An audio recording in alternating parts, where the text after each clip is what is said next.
ہماری نسل طیب و طاہر ہے، اور پھر ظاہر سی بات ہے کہ پاک لوگوں کے ساتھ پاک لوگوں کو بلایا جائے گا، نجیس لوگوں کے ساتھ نجیس لوگوں کو بلایا جائے گا۔ اسلام کریے گا اللہ تعالیٰ آپ کا۔ وہ باتیں واقعہ مکمل کر دوں میں، مجھے 20 منٹ پڑھنا ہے، زیادہ میں پڑھنا بھی نہیں چاہ رہا۔ واجب فرمائیے، وہ تبرک کی جو چائے تھی آغا نے، یہ سیدہ خواب میں آ گئی، کائنات کی ملکہ بیوی، عزت جس کے صدقے میں پیدا ہوئی ہو، عزت جس کے صدقے میں خلق ہوئی ہو، وہ خواب میں آ گئی۔ تو احترام میں عالم خواب یہ بیان کر رہے کہ میں احترام میں بیوی کے کھڑا ہو گیا۔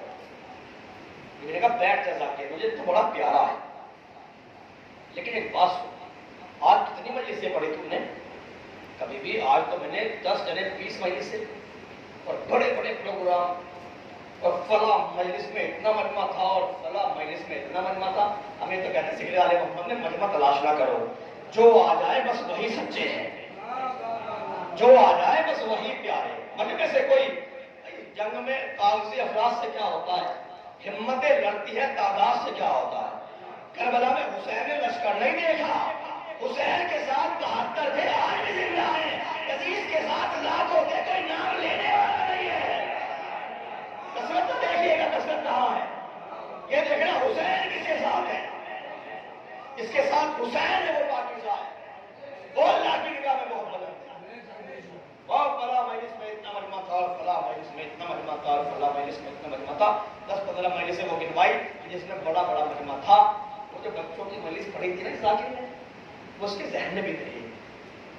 بیوی نے کہا لے تو نے 10 یا 11 مجلسیں آج پورے دن میں پڑھی، مجھے تیری 10 یا 11 مجلسوں میں سے ایک مجلس قبول ہے، بس پورے دن میں جو مجلسیں پڑھی ہیں ایک مجلس میں نے قبول کی ہے۔ قبول نے گنوانا شروع کیا، وہ مجلس جس میں اتنا مجمع تھا کہ نہیں، وہ مجلس جو آگے خمینی کے گھر پڑھی تھی کہ نہیں، وہ مجلس جو فلاں اللہ کے گھر پڑھی تھی کہ نہیں، وہ مجلس جو حرم میں پڑھی تھی کہ نہیں۔ پھر بیوی آپ نے میری کون سی مجلس قبول کی؟ کہ وہ جو تم نے میرے بچوں میں مجلس پڑھی تھی۔ آئے توجہ فرمائیے گا، وہ جو تم نے میرے بچوں میں بیٹھ کے مجلس پڑھی تھی، بس وہی قبول کی ہے۔ اور بیوی نے کہا تجھ سے مجھے شکوہ ہے، تجھ سے مجھے گلہ ہے۔ اس نے کہا بیوی گلہ کیا ہے، شکوہ کیا ہے؟ شکوہ یہ ہے تو یہ بتا، جب میرے بچوں نے تجھے چائے پیش کی تو تو نے وہ چائے پھینک کیوں دی؟ تو نے وہ چائے پھینکی کیوں؟ بہت سے لوگ ہوتے ہیں، قسم خدا کہ میں کہہ رہا ہوں، دل کی بات کہہ رہا ہوں منبر سے، جو تبرک کا احترام نہیں کرتے، جو تبرک پھینک کے چلے جاتے ہیں۔ تبرک کوشش کرو کہ 1000 تبرک بھی ہو، تبرک لو، اس لیے کہ آپ کو یزید کے نام پہ نہیں دیا جا رہا، حسین کے نام پہ دیا جا رہا ہے۔ جو فرمائیے گا لو تبرک، اس کی بے حرمتی نہ کرو، اسے پھینکو نہ، کوشش کرو کہ اس کا احترام کیا جائے، اس لیے کہ ذکر حسین پہ ملنے والا تبرک ہے، اور جو نام حسین پہ چیز مل جائے وہ جنتی غذا ہے۔ جو فرمائیے گا جنت سے اٹھ کے جا رہے ہیں، فرش اعلیٰ جنت ہے، جب فرش اعلیٰ جنت ہے تو پھر امام بارگاہ سے باہر دروازے پہ تبرک بانٹنے والا تبرک بانٹ رہا ہے نا، تو یہ سمجھیے گا کہ آپ اب جنت سے باہر نکل کے جا رہے ہیں، اور جب جنت سے باہر نکل کے جا رہے ہیں تو آپ کو جو تبرک دیا جا رہا ہے وہ جنت کا رزق دیا جا رہا ہے، تو اس تبرک کا احترام کیا جائے۔ توجہ فرمائیے گا، تو یہ بتا کہ تو نے وہ چائے پھینک لی، لیکن چائے پھینکتا نہ تو کیا کرتا، چائے ٹھنڈی اتنی زیادہ ہو گئی تھی، مجھ سے وہ چائے پی نہیں گئی، اور تجھے وہ چائے ٹھنڈی لگی، تجھے پتا ہے وہ چائے کہاں سے آئی تھی، یہ بھی کہاں سے آئی تھی، کہ وہ زہرا نے اپنے ہاتھ سے بنائی تھی۔ تو نہیں بنوا رہے آپ، وہ میں فاطمہ نے اپنے ہاتھ سے بنائی تھی، آج تو نے فاطمہ کے ہاتھ سے بنی ہوئی چائے، بنا ہوا تبرک برباد کر دیا۔ تجھے فاطمہ کی عظمت کا اندازہ نہیں ہے، وہ میرے بچوں نے چائے نہیں دی تھی، فاطمہ نے تجھے بھجوائی تھی، وہی قیامت تک کے لیے تیری بخشش کے لیے کافی تھی. تو خدا را جہاں تک میری آواز آ رہی ہے، مجلس کوئی چھوٹی بڑی نہیں ہوتی، ساری مجلسیں بڑی ہوتی ہیں، اس لیے کہ اس میں کسی چھوٹے کا ذکر نہیں کیا جاتا، کائنات کے سب سے بڑوں کا تذکرہ کیا جاتا ہے. کوشش کرو ٹائم نکالو کہ ہمیں تو ٹائم نہیں ہے، ہم تو فلاں جگہ جاتے ہیں، ہم تو فلاں جگہ جاتے ہیں. 10 گھنٹے کھڑے ہو کے بات تو کرتے ہو چوراہے پہ، وہاں تو تمہارا ٹائم کہیں نہیں جاتا، وہاں تو تم لوگ اپنے ٹائم کی پرواہ نہیں کرتے. یہ فرض ازائی کے ٹائم کی پرواہ کیوں کر رہے ہیں؟ اس لیے کہ ہم نے حسین کو سمجھا نہیں، ہم نے حسین کی معرفت حاصل کی نہیں. کاش ہم حسین کی معرفت حاصل کر لیتے تو جس ٹائم بھی مجلس ہوتی ہم اسی ٹائم اپنے گھر کو بستر کو چھوڑ کے فرش اعضاء پہ آ جاتے. میں بڑی روایتیں پڑھ دوں گا آپ کے سامنے اسی حوالے سے، فرش اعضاء کے حوالے سے، کہ کیا دیا ہمیں فرش اعضاء نے. کوئی یہ نہ سمجھے، سننا دیجیے گا، کوئی یہ نہ سمجھے کہ فرش اعضاء ہماری وجہ سے ہے، ہم آئیں گے تو فرش اعضاء بچھے گا. 4 آدمی بیٹھے تھے، مجلس شروع ہوئی تھی، محمد علی 4 آدمیوں میں ان میں بیٹھا ہے، تو یاد رکھیے گا کہ تمہاری وجہ سے فرش اعضاء نہیں ہے، تم فرش اعضاء کی وجہ سے زندہ ہو. اس لیے بات کریے گا لوگ اہل بیت کا.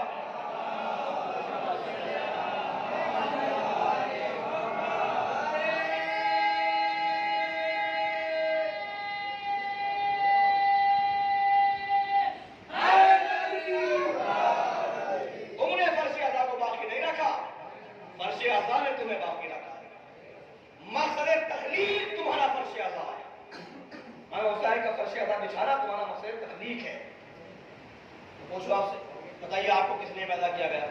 شیعوں کی بات کر رہا ہوں، شیعوں کو کس لیے پیدا کیا گیا؟ انسان کو پیدا کیا گیا، وَمَا خَلَقْتُ الْجِنَّ وَالْإِنسَ إِلَّا لِيَعْبُدُونِ. ہم نے جن اور انسان کو پیدا نہیں کیا، اگر پیدا کیا تو اس لیے تاکہ میری عبادت کرے. اب تم خالی انسان تھوڑا ہی ہو، انسان سے آگے بڑھے تو مسلمان بنے، اور مسلمان سے آگے بڑھے تو شیعہ بنے. جب بنائیے گا مومن بنے تو آپ کا مقصد کیا ہے؟